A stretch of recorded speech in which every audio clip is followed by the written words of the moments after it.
Saya Iris Sumaira binti Azren dari Sekolah Kebangsaan Selepok.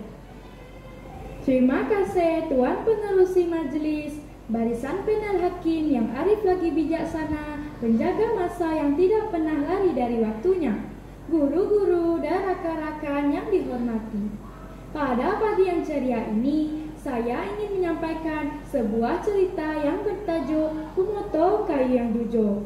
Pemotong kayu yang jujur. Dengarkanlah pedoman ini, nasihat untuk diingati. Si pemotong kayu yang jujur, ayo dengarkan bersama.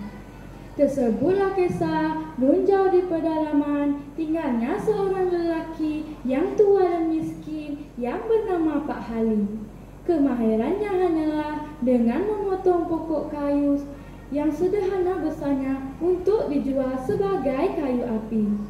Hanya istrinya lah peneman hidup saban hari tanpa dikurniakan anak. Dijadikan cerita, takdirnya pada satu hari, pergilah Pak Halim jauh ke dalam hutan untuk mencari kayu api. Tidak seperti kebiasaannya, Mak Melah, istrinya Pak Halim, tidak dapat menemaninya kerana telah jatuh sakit. Maka pergilah Pak Halim jauh ke dalam hutan sebelum terbit mentari untuk mencari kayu api. Seharianlah Pak Halim menebang pokok yang sederhana besarnya menggunakan kapak besi yang uzur seuzur usianya, sehingga kepenatan tidak jua dia berhenti. Lama-kelamaan genggamannya semakin lemah. Kapaknya pun terlepas dari tangannya dan terjatuh ke dalam sungai itu. Alangkah sedihnya hati Pak Halim apabila kapak kesayangannya telah terjatuh ke dalam sungai ini. Hendak terjun mencari, tetapi takut disambar oleh arus pula. Merataplah Pak Halim mengenang nasibnya yang kurang baik itu. Maka pari-pari di langit pun bersimpati lalu menyapanya. Wahai manusia, mengapakah engkau bersedih sedemikian? Dengan perasaan terkejut diperamati benar-benar, maka taulah Pak Halim bahawa pari-pari telah menyapanya. Dengan tergetar-getar, Pak Halim menjawab, "Wahai pari-pari, kapak kesayanganku telah terjatuh ke dalam sungai ini. Baiklah, aku akan menolongmu mencari kapakmu yang tenggelam itu." Lalu dengan serta-merta pari-pari terjun ke dalam sungai itu. Beberapa minit kemudian, timbullah pari-pari dengan sebilah kapak emas. Dengan perasaan sedih dan sayu, Pak Halim berkata, Bukan ini kapak kesayangan hamba.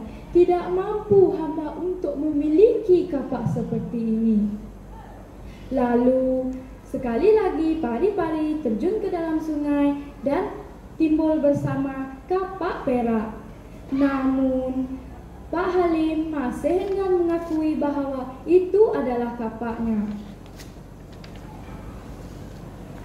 Si pari-pari pun terjun lagi ke dalam sungai dan kembali bersama kapak gansal, sehinggalah pari-pari timbul bersama kapak yang kelihatan sangat uzur.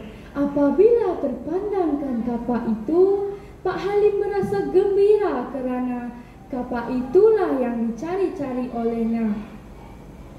Pari-pari pun menyerahkan kapak itu kepada Pak Halim. Kerana kejujurannya, kapak emas, kapak perak, kapak gangsa turut dihadiahkan kepada Pak Halim. Alangkah gembiranya hati Pak Halim apabila menerima kapak-kapak itu. Pak Halim pun terus pulang ke rumah dan menceritakan segalanya kepada Mak Melah. Mak Melah berasa gembira dan bangga atas kejujuran suaminya itu. Keesokan paginya, Mak Melah pun sehat dan mereka hidup aman bahagia. Iya kawan-kawan, ambillah pengajaran daripada cerita yang saya sampaikan sebentar tadi. Pengajaran yang pertama ialah kita mestilah jujur walau dalam apa sekalipun. Pengajaran yang kedua pula, kita mestilah bekerja keras apabila mencari suatu rezeki.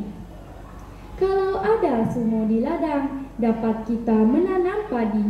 Kalau ada umur panjang, dapat kita berjumpa lagi. Sekian, terima kasih.